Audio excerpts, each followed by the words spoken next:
तो सभी को मेरी तरफ से जय हिंद जय भारत। और आ गया हूँ मैं एक और नई वीडियो में आप सभी के सामने, जिसमें मैं कोमाकी X1 के बारे में और भी ज्यादा बात करने वाला हूँ। और आप सभी ने मेरी पुरानी वीडियोस को काफी ज्यादा सपोर्ट किया, काफी ज्यादा पसंद किया, और उसी के बेसिस पे आपने जो भी सवाल मुझसे वहां पूछे हैं, आज उन सभी सवालों का जवाब मैं देने वाला हूँ। और वीडियो बहुत ज्यादा इंफॉर्मेटिव होने वाली है, बहुत ज्यादा काम की वीडियो होने वाली है, तो इसलिए स्किप मत कीजिएगा, वीडियो को पूरा देखिएगा। इस स्कूटी की एक एक चीज को लेकर के हम कवर अप करेंगे, क्योंकि ये स्कूटी मैंने ऑनलाइन ली थी, जिसका मैंने पूरा वीडियो ऑनलाइन डिलीवरी के लिए डाला था। उसी के बाद आप सभी ने वीडियो को बहुत अच्छे तरीके से देखा और सभी ने सवाल पूछे, और उन्हीं सवालों के जवाब देने मैं आपके सामने आज आ चुका हूं। कोमाकी X1, जिसके बारे में एक एक चीज को लेकर के हम आगे बढ़ेंगे। सबसे पहले बताया तो मेरे हाथ में आप देख सकते हैं एक पेचकस है। तो आप सभी ने जो बहुत ज्यादा सवाल मुझसे पूछा था यहाँ पे, इसकी बैटरी रिमूवेबल है या नहीं है, इसकी बैटरी बाहर आ सकती है या नहीं आ सकती है, और इन केस अगर चार्जिंग कहीं खत्म हो जाती है और हम स्कूटी वहां पे लेके नहीं जा सकते, तो क्या हम बैटरी को कहीं और ले जा करके चार्ज कर सकते हैं। तो सबसे पहले उसी को हम यहाँ पे कवर करेंगे। हालांकि कंपनी की तरफ से इस स्कूटी की बैटरी रिमूवेबल नहीं है, ये बाहर नहीं आ सकती है। अगर मैं आपको यहाँ पे दिखाता हूँ एक बार, अगर हम यहाँ देखेंगे तो यहाँ पे सिर्फ डिक्की, और बहुत बड़ी डिक्की है यहाँ पे आप एमसीबी दी हुई है इसको ऑन ऑफ करने के लिए, और साथ ही यहाँ पे लाइट का बटन दिया गया है, ये लाइट ऑन ऑफ कर सकते हैं आप यहाँ पे। तो कि बैटरी जो है वो कुछ यहाँ पे है नीचे की तरफ, ये बैटरी है। तो ये बैटरी निकलेगी कैसे, उसका पूरा तरीका मैं आज आपको बताने वाला हूँ। सिंपल है, इजी है, आप बहुत आसानी से कर सकते हैं, लेकिन पेचकस आपके पास होना चाहिए, ये वाला पेचकस जिसमें 4 मुंह होते हैं, ये 4 मुंह वाला पेचकस आपके पास होना चाहिए। तो इसमें अभी फिलहाल मुझे ये 2 स्क्रू खोलने हैं, और वो जो 2 स्क्रू हैं वो एक ऐसे पार्ट के ऊपर हैं जो शायद खोलने की जरूरत नहीं पड़ेगी।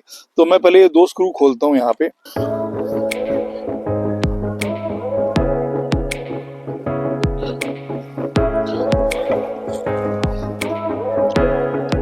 बहुत ही आसानी से दोनों स्क्रू अभी खुल चुके हैं। ये मैंने यहाँ रखा पेचकस, और बहुत ही आसानी से इसको यहाँ से पकड़ के हम ये रिमूव कर सकते हैं, जो कि सीट के साथ पूरी डिक्की यहाँ पे रिमूव हो चुकी है। इसको हम निकाल के कुछ ऐसे यहाँ रख देते हैं हाल फिलहाल के लिए। और अभी यहाँ पे देखेंगे ये स्कूटी के अंदर का हाल है, और इसके ऊपर इन पॉइंट के ऊपर जो है एक एंगल था जो सीट के अंदर लगा हुआ है। ये सीट के अंदर ये जो एंगल लगा हुआ है, ये एंगल इसके ऊपर था, तो इसने इसका सपोर्ट यहाँ लिया हुआ था। अच्छा, तो अभी इसको निकालने के लिए सबसे पहले क्या करना है कि यहाँ पे हम इसको अनप्लग करेंगे। ये अनप्लग हो गया। ये जो चार्जिंग का सॉकेट है हमने सबसे पहले वो अनप्लग कर दिया, साथ ही इसको भी हम खींच के अनप्लग कर देंगे। ये भी हमने अनप्लग कर दिया, और अभी बहुत ही आराम से ये हैंडल बना हुआ है, बहुत ही आसानी से बैटरी इस तरीके से बाहर की तरफ खींच के आप निकाल सकते हैं। 5 से 7 मिनट के अंदर मैंने बहुत ही आराम से बैटरी बाहर की तरफ निकाल दी है। यहाँ पे इसका वेट होगा आई थिंक 15 से 20 किलो के आसपास। तो ये बैटरी मैंने यहाँ रख दी। तो जैसे कि आप देख सकते हैं, वायर्स निकलने के बाद ये स्पेस, और बहुत बड़ा स्पेस है जो कि नीचे, जिसमें आपकी बैटरी आराम से आ सकती है। तो इस तरीके से सिंपली आप ये बैटरी को निकाल करके लेके जा सकते हैं किसी भी ऐसी दुकान पे जो कि बैटरी का काम करता हो, वहां से आप नियर बाय बैटरी चार्ज भी करवा सकते हैं। लेकिन इसका ये पॉइंट इसमें नहीं है। आप चाहें तो ये पॉइंट भी मार्केट से खरीद सकते हैं, जिससे आप चार्जर से कनेक्ट करके अपने घर में भी चार्ज कर सकते हैं। बैटरी का वेट बहुत ज्यादा है, तो थोड़ा सा मुश्किल मुझे जरूर हुई कि इसे बाहर निकाल करके मैंने यहाँ रखा है, लेकिन ये मैंने आपको दिखा दिया कि इस तरीके से आप इसकी बैटरी बहुत आसानी से निकाल सकते हैं। तो चलिए अभी इसे हम वापस लगा देते हैं, और फिर आगे की वीडियो को जो है हम आगे की तरफ बढ़ाते हैं, क्योंकि आप सभी के सवालों के जवाब मुझे देने हैं, जो कि बहुत ज्यादा इन्फॉर्मेशन है और बहुत ज्यादा जरूरी एक हो जाता है, जो कि बहुत आपके काम आएगी शायद चीजें स्कूटी खरीदने से पहले। तो चलिए इसे वापस मैं लगा देता हूँ पहले।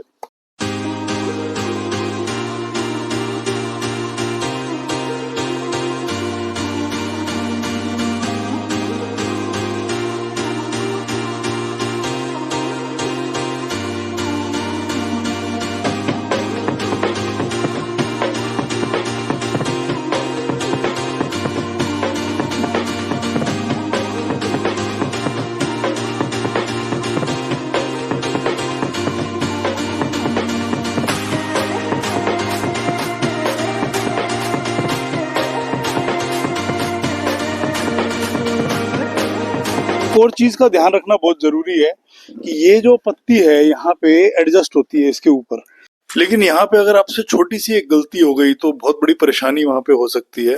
इसके नीचे कोई भी वायर प्रेस हो गई तो प्रेस होने से कुछ भी इशू आ सकता है। जिस चीज की वायर होगी शायद वो चार्जिंग की होगी तो चार्ज ना हो पाए, तो इसलिए इसे देख के ही रखना जरूरी है।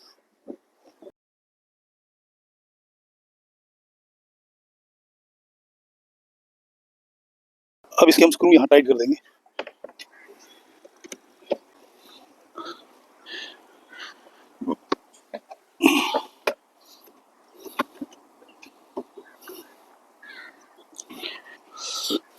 तो फाइनली अभी हमने इसको पैक कर दिया, लेकिन मेरे हाथ आप देख सकते हैं पूरी तरीके से गंदे हो गए क्योंकि नीचे मिट्टी बहुत ज्यादा थी और यहाँ भी सब देख सकते हैं मेरे कपड़े भी बहुत ज्यादा गंदे हो गए क्योंकि डस्ट बहुत था। वीडियो को आगे बढ़ाते हैं, वीडियो बहुत काम की रहने वाली है और एक के बाद एक हम सभी के कमेंट्स के ऊपर आएंगे और बात करेंगे। जिसने भी पूछे हैं उन सभी के सवालों के यहाँ पे जल्दी जल्दी हम जवाब देंगे। तो सबसे पहले जो यहाँ पे सवाल पूछा गया है वो पूछते हैं, राज भौमिक जी पूछते हैं कि बजाज टीवीएस हीरो होंडा की स्कूटर लो बिंदास रहो। तो बिल्कुल सही बात है क्योंकि बजाज टीवीएस हीरो होंडा की जो बाइकें हैं और जो स्कूटी है वो बहुत बड़े ब्रांड है और अच्छा इनका फीडबैक रहा है, लेकिन ज्यादातर इनके पास पेट्रोल वाली स्कूटी आती है और कुछ ब्रांड ने ईवी वाली स्कूटी भी अभी लॉन्च की है। लेकिन कोमाकी X1 क्यों लेनी चाहिए इसका मैं बड़ा रीजन आपको यहाँ पे बता देता हूँ, क्योंकि इसमें किसी भी तरीके का आरटीओ रजिस्ट्रेशन नहीं है, किसी भी तरीके की नंबर प्लेट यहाँ रिक्वायर्ड नहीं है। आप इसको बिना हेलमेट भी ड्राइव कर सकते हैं, कोई हेलमेट का इसमें चालान नहीं होगा। हेलमेट पहनना बहुत जरूरी है क्योंकि वो सेफ्टी के लिए अच्छा रहता है। आप हेलमेट पहनेंगे तो आपकी खुद की सेफ्टी है, बट अगर आप हेलमेट नहीं भी पहन रहे हैं तो इसमें कोई चालान नहीं होने वाला। दूसरी चीज है इसमें इंश्योरेंस अगर आप नहीं कराएंगे तो कोई जरूरत इसमें नहीं। सर्विस में भी क्लीनिंग और वॉशिंग ही ज्यादातर इसमें रहती है। डेली रूटीन में पेट्रोल के कंपैरिजन में कहीं ना कहीं इसमें सेविंग रहती ही है, लेकिन स्लो स्पीड की स्कूटी है तो घर के आसपास के और 40-45 किलोमीटर 50 किलोमीटर की रेंज तक में आप इसमें कोई भी काम कर सकते हैं। यहीं पे दूसरा सवाल जो हमसे पूछते हैं समरजोत सिंह जी पूछते हैं, कोमाकी राइड रिव्यू और ब्रेक्स और हेडलाइट और सस्पेंशन का भी रिव्यू बनाइए। तो जनरली मैं बोलूँ तो बहुत ज्यादा स्पीड इसमें नहीं है। ड्रम ब्रेक्स यहाँ पे दी गई हैं और ब्रेक शू कुछ टाइम के बाद इसमें चेंज कराने पड़ सकते हैं, जो कि 8-10 हजार किलोमीटर आप चलाने के बाद ब्रेक शू जरूरत पड़ सकती है आपको चेंज कराने की। लाइट आप इसमें देख सकते हैं, बहुत ज्यादा फोकस तो नहीं होगा बट लाइट एक उतनी लाइट है कि आप अंधेरे में अगर ड्राइव कर रहे हैं तो आपकी स्पीड के हिसाब से ये एक अच्छा कवर अप करेगा। कोशिश करूंगा इसकी लाइट के फोकस के ऊपर जल्दी एक वीडियो आपसे शेयर करूं। इसी के साथ समरजोत सिंह जी पूछते हैं कि कोमाकी बॉडी साउंड कैसे फिक्स करें। तो इसकी बॉडी का जो साउंड है, क्योंकि जनरली इसके अंदर इंजन नहीं है और बहुत साइलेंट ये रहती है, चलाने में कोई भी आवाज इसमें नहीं होगी, लेकिन जब इसको राइड करते हैं तो थोड़ी थोड़ी छोटी छोटी आवाजें भी इसमें बहुत ज्यादा सुनाई देती हैं, जिसमें ज्यादातर आवाजें जो है वो एसेसरीज की हो सकती हैं क्योंकि ये बाहर से फिट कराई गई हैं इसलिए। तो इसको फिक्स करने का एक ही तरीका हो सकता है कि आप टाइम पे इसको बार बार इनके स्क्रू नट बोल्ट बार बार टाइट कराते रहें, तो उससे आपकी जो है जो भी आवाज इसमें आ रही है वो कम हो जाएगी। तो राज भौमिक जी यहाँ पूछते हैं, तुम्हारा कोमाकी की स्कूटी हमारे लोकल शोरूम में 38,000 है, 60 किलोमीटर की रेंज। तो हो सकता है कंपनी कहीं पे कोई शोरूम वाले दे रहे हो, बट जहां तक मेरी नॉलेज में है कि इसका रेट ऑनलाइन आपको कम मिल जाता है और अगर आप ऑफलाइन लेते हैं तो इसका प्राइस कहीं ना कहीं आपको थोड़ा सा ज्यादा इसमें मिलता है। बट ऑफलाइन लेने में आपको फायदा रहता है कि आप उस शोरूम से सर्विस भी करा सकते हैं और कोई इशू आए तो उसे रिजोल्व भी करा सकते हैं। ऑनलाइन लेने में काफी सारी प्रॉब्लम आपको आ सकती है क्योंकि कस्टमर केयर ऑलरेडी मैंने भी कई बार फोन किया है, बहुत ज्यादा सुनवाई नहीं है, बहुत टाइम लग सकता है उनको सर्विस देने के लिए, जिसके लिए आपको वहां पे परेशानी का सामना करना पड़ सकता है। और कोई भी छोटी से छोटी प्रॉब्लम अगर आपकी इसमें आती है तो इनके टेक्नीशियन बहुत ज्यादा रोड पे नहीं रहते हैं। डिलीवरी के टाइम पे, सेल्स करते टाइम पे कंपनी के एग्जीक्यूटिव ने मुझे भी बोला था कि आपको जो भी टेक्नीशियन है वहां पे आपके घर के पास आके विजिट करेंगे और वहां पे उसे रिपेयर करेंगे, लेकिन ऐसा बिल्कुल भी नहीं है और आपको परेशान होना पड़ सकता है। अगर आप ऑनलाइन मंगा रहे हैं तो इस बात का खास ख्याल रखिएगा क्योंकि आपके घर के आसपास कोई ना कोई इसकी रिपेयरिंग का शॉप होनी चाहिए।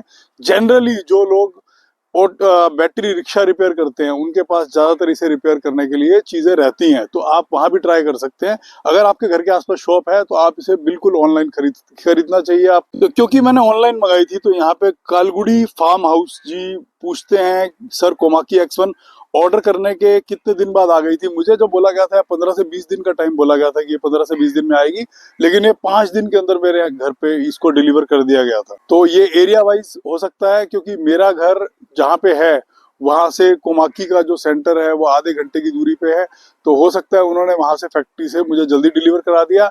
अगर आप भी इंडिया के किसी कोने से बात कर रहे हैं तो पहले कस्टमर केयर जरूर बात करिए और पूरी डिटेल पूछिए कस्टमर केयर से कि कितने दिन में आने वाला है, क्या होने वाला है, उसके बाद ही इसे बुक कीजिए।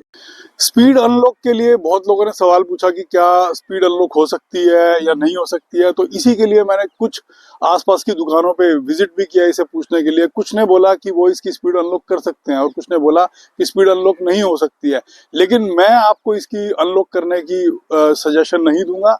इसकी वजह यह है क्योंकि अगर आप स्पीड बढ़वाना चाहते हैं तो आपको फिर आरटीओ रजिस्ट्रेशन वाली स्कूटी लेनी चाहिए जो कि ऑथराइज्ड है ज्यादा स्पीड में लोकल रोड्स पे चलाने के लिए। इस स्कूटी के साथ अगर आप इसे स्पीड बढ़वा के चलवाते हैं तो वो आपकी वारंटी पे और आपके स्कूटी के रनिंग पे इफेक्ट करेगी। हो सकता है उसका कुछ खराब हो जाए, उसके अंदर मोटर या कंट्रोलर में कोई इशू आ जाए, या हो सकता है कि आपका कभी पुलिस ने चालान किया तो आपकी स्कूटी जब्त भी हो सकती है, जो कि बिल्कुल भी इस चीज की सजेशन मैं नहीं देने वाला हूँ। ये स्कूटी जो बनाई गई है वो बनाई गई है कब लो स्पीड स्कूटी के हिसाब से, तो इसकी मोटर भी उतनी ही पावर वाली रहती है और इसकी स्पीड कम रहती है, तो ये 25 की स्पीड मैक्सिमम चलती है। इसलिए सजेशन है कि आप इसको किसी भी बाहर की दुकान से ना छिड़वाएं और जैसे स्कूटी आपने कंपनी से लिए वैसे ही इसे चलाएं।